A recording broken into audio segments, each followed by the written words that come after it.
y aurait 1200 personnes détenues à la maison d'arrêt de Stace, un peu plus de 600 au centre de détention de Muret. Pour elles, la privation de liberté est leur lot. Le confinement, c'est tous les jours. Comment vivent-elles la menace du coronavirus? Quelle est la prise en charge sanitaire des prisonniers? On en parle tout de suite avec le docteur Marie-Hélène Moncani, responsable des soins psychiatriques dans ces 2 établissements de Haute-Garonne. Bonjour docteur.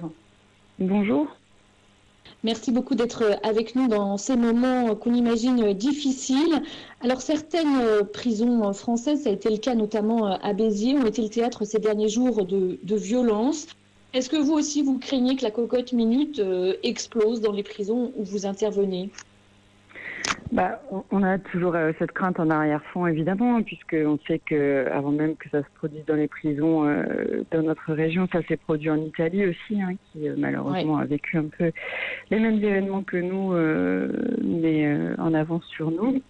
Donc, depuis le début du confinement et de cette période de coronavirus, on a cette crainte-là, avec évidemment des conditions d'incarcération qui déjà avant même la problématique du coronavirus n'était pas facile, en particulier dans les maisons d'arrêt avec la surpopulation carcérale que vous connaissez, mais qui sont devenues extrêmement compliquées avec l'arrêt des parloirs bien sûr, mais aussi l'arrêt des activités professionnelles, des formations, et donc un isolement qui est majoré pour les personnes détenues, qui nous fait craindre évidemment des conséquences comportementales et psychologiques.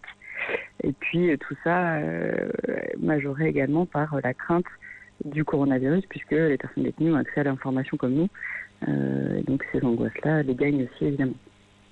Et oui, alors il faut bien préciser à ceux qui nous écoutent qu'effectivement le Covid-19 et la menace qu'il représente a dû modifier l'organisation en prison. Vous l'avez dit, il y a suspension des parloirs, donc plus de visites, suspension également des activités. Et puis éventuellement des cours. Les promenades également ont été limitées?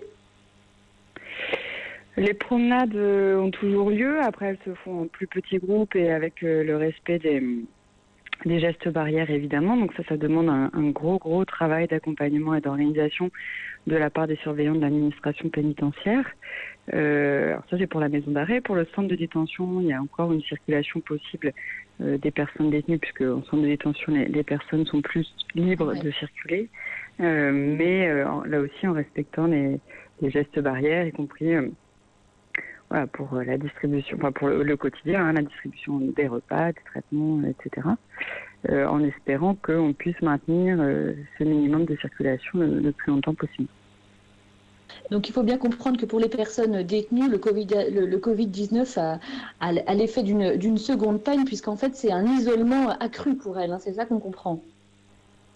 Exactement. C'est-à-dire que dans ce contexte anxiogène pour tous, par rapport à la maladie, il y a cet isolement majoré, l'inquiétude pour eux-mêmes et l'inquiétude pour leur famille aussi.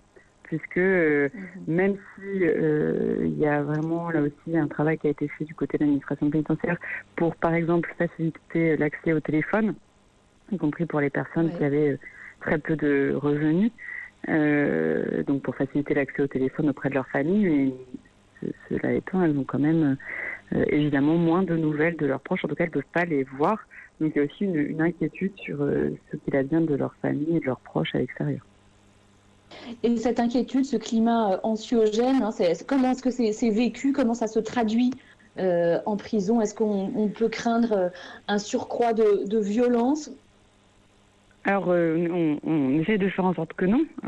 C'est-à-dire qu'il y a vraiment, dans cette période de crise, si on doit y trouver un aspect positif, moi je crois vraiment le travail commun et en articulation très serrée qu'on arrive à faire entre les services de soins, alors les soins somatiques, généraux, les soins psychiatriques et l'administration pénitentiaire, pour essayer de faire en sorte de rassurer au maximum la population carcérale, de contenir ses inquiétudes.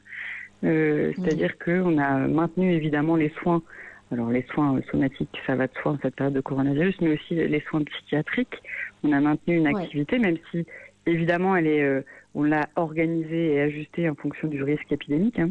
Donc on a modifié nos organisations, mais les soignants de psychiatrie sont présents. On a en particulier renforcer la présence le week-end notamment, avec la possibilité pour les détenus qui en ressentent le besoin d'avoir un entretien, d'être rassurés, d'avoir des informations éventuellement. Donc voilà, on essaie de travailler tous ensemble, tous les différents intervenants, à limiter les conséquences comportementales de cet isolement. Limiter les conséquences. L'aumônier général des prisons, le père Penouet, évoquait la semaine dernière, c'était sur Radio Vatican, le risque d'une augmentation des suicides. Vous êtes psychiatre, docteur Moncani, c'est quelque chose que vous constatez aussi, à laquelle vous êtes vigilante? Alors, de manière générale, le suicide en prison est une préoccupation majeure, parce que vous savez que les personnes détenues se suicident 7 fois plus que la population générale. Donc, pour nous, c'est une préoccupation, et pour l'administration pénitentiaire d'ailleurs, c'est une préoccupation du quotidien et très importante. Donc, on y est toujours extrêmement attentif. Mais en effet, on sait que l'isolement est un facteur de risque supplémentaire. Alors, pas d'ailleurs qu'en prison. C'est-à-dire que nous, psychiatres, on a aussi une inquiétude sur les effets de l'isolement liés au confinement, sur les troubles psychiatriques, et en particulier le risque suicidaire. Donc, en prison, oui, on a cette inquiétude-là, d'une certaine manière encore plus. Alors là aussi, on a une articulation qui, déjà en temps normal, fonctionne assez bien. C'est-à-dire que les surveillants pénitentiaires sont formés à repérer les signes inquiétants ou à évaluer le risque suicidaire. Et dès lors qu'il y a une inquiétude, ils nous signalent les personnes et on les reçoit très rapidement. Ça fait partie des urgences psychiatriques pour nous, le risque suicidaire. Et je suis responsable, vous l'avez dit, des 2 services de consultation de psychiatrie au centre de détention à la maison d'arrêt, mais aussi de l'unité d'hospitalisation pour les détenus en psychiatrie qui se situe à l'hôpital psychiatrique, l'hôpital Marchand, et qui accueille les personnes qui ont besoin d'une hospitalisation en psychiatrie en urgence, et notamment, évidemment, les personnes très suicidaires. Et cette unité continue à fonctionner, même en cette période de coronavirus, et même si on a là aussi adapté nos organisations pour limiter au maximum le risque épidémique. Docteur Moncani, on parle beaucoup des EHPAD et du risque de propagation dans leurs établissements. On imagine que les prisons, que ce soit à Muret ou à Seyss, c'est aussi un lieu par essence confiné, un huis clos, avec un risque de propagation énorme. Est-ce c'est une bombe à retardement selon vous? Je crois qu'il y a un cas de coronavirus qui a été établi chez un détenu de Muret. Oui, c'est notre inquiétude là aussi depuis le début de cette épidémie. C'est-à-dire que on sait que effectivement c'est un environnement clos bien sûr, que surtout il y a une promiscuité très importante, notamment là encore dans la maison d'arrêt, parce que dans le centre de détention c'est un peu moins vrai parce qu'il n'y a qu'un détenu par cellule. Déjà ça limite quand même la promiscuité, mais dans la maison d'arrêt on a une forte inquiétude sur la propagation, même si là encore la réaction a été rapide pour mettre en place les gestes barrières et prendre le minimum de risques possible, mais on a cette inquiétude, ce d'autant plus qu'on sait que l'état général des personnes détenues, globalement, statistiquement, est moins bon que celui de la population générale. C'est-à-dire qu'il y a plus de comorbidités en termes de santé médicales, exactement. On sait qu'il y a des consommations, notamment des addictions très importantes, des consommations de tabac très importantes, et que des pathologies cardiaques également. Donc on s'inquiète d'une part de la propagation du virus et d'autre part des conséquences sur des personnes qui sont pour certaines fragilisées du fait de ces comorbidités médicales et pour lesquelles l'accès aux soins est rendu un peu plus compliqué du fait de leur statut de personne détenue. Alors là aussi, je crois qu'il faut vraiment rendre hommage. Alors, on va y venir.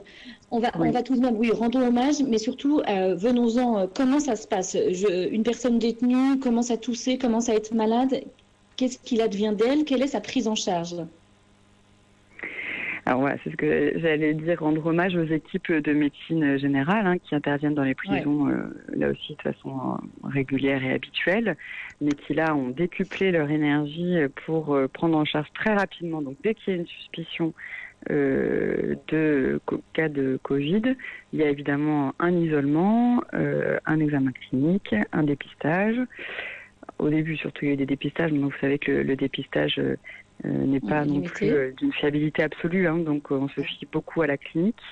Et puis, dès lors, et c'est là qu'il y a eu une articulation importante entre les services à l'intérieur de la prison les services d'hospitalisation pour les personnes détenues qui se trouvent à l'hôpital Rangueil, l'UHSI, et les services de médecine de façon générale, notamment le service des maladies infectieuses et tropicales, qui sont spécialisés dans ces prises en charge du coronavirus, pour faire en sorte que les personnes détenues qui présentent des facteurs de gravité ou des terrains à risque, comme pour les personnes à l'extérieur, puissent être hospitalisées rapidement sans qu'il y ait de frein du fait de leur statut de personne détenue.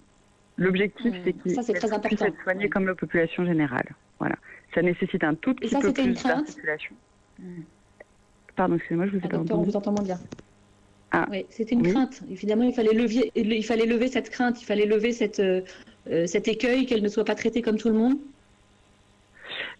Nous, on y travaille toute l'année. C'est vraiment un objectif pour nous principal, que les personnes détenues aient accès à des soins de la même qualité que la population générale et qu'elles ne soient pas défavorisées par rapport à leur statut. Donc là, a fortiori, oui, on y travaille beaucoup. Même si, évidemment, c'est un peu plus compliqué parce que quand elles sortent en extraction médicale, il y a une escorte pénitentiaire. Ça mobilise des moyens de sécurité. Docteur, il y a des personnes dont on n'a pas parlé, c'est le personnel pénitentiaire, puisqu'effectivement vivent ensemble détenus et personnel surveillant. Eux aussi, j'imagine qu'ils manifestent des craintes. Vous avez évoqué les gestes barrières qui étaient pris pour les personnes détenues. Quid des personnels pénitentiaires? Sont-ils dotés de masques? Alors ça a été un enjeu très fort ces dernières semaines, comme au départ d'ailleurs pour le personnel soignant. Cet enjeu des masques a été pour tous. Mais ceci dit, les personnels soignants ont été plus rapidement dotés de masques. Et là, au niveau pénitentiaire, j'ai cru comprendre qu'au niveau national, ils avaient obtenu l'accord de pouvoir être dotés de masques. En tout cas, pour nos surveillants qui travaillent, les surveillants pénitentiaires qui travaillent dans nos services de psychiatrie en prison, depuis hier, ils sont dotés de masques par l'administration pénitentiaire. Donc ça, c'est une première victoire. Oui. En tout cas, une mesure efficace qu'on peut imaginer efficace et qui les protège. Parce qu'il faut quand même rappeler que les personnes surveillantes, elles, travaillent en prison, mais en sortent tous les jours et en reviennent. Donc il y a un va-et-vient de potentiel de virus. Exactement. C'est-à-dire que le masque chirurgical, ça protège les personnes qui le portent, ça protège aussi les autres autour. Donc pour nous, c'était une mesure fondamentale pour éviter la propagation du virus au sein de la prison. Un grand merci, docteur Marie-Hélène Moncani, pour toutes ces explications. Je rappelle que vous êtes responsable des soins psychiatriques dans les établissements dans le centre de détention de Muret, également à la maison d'arrêt de Seyss. On a bien compris que votre satisfaction de voir les différents services pénitentiaires et soins se prendre le problème à bras le corps, et même si l'isolement est accru, tout est fait pour que les soins aux personnes détenues soient les mêmes que ceux des personnes à l'extérieur. Et puis j'adresse un message à tous ceux qui nous écoutent, qui auraient un proche incarcéré. Radio Présence vous donne la possibilité, c'est maigre, mais c'est une maigre consolation, mais c'est déjà ça, d'adresser un message, de dédicacer une chanson. Vous pouvez le faire en vous adressant à message@radioprésence.com. Un immense merci, docteur, pour vos explications. Merci beaucoup à vous.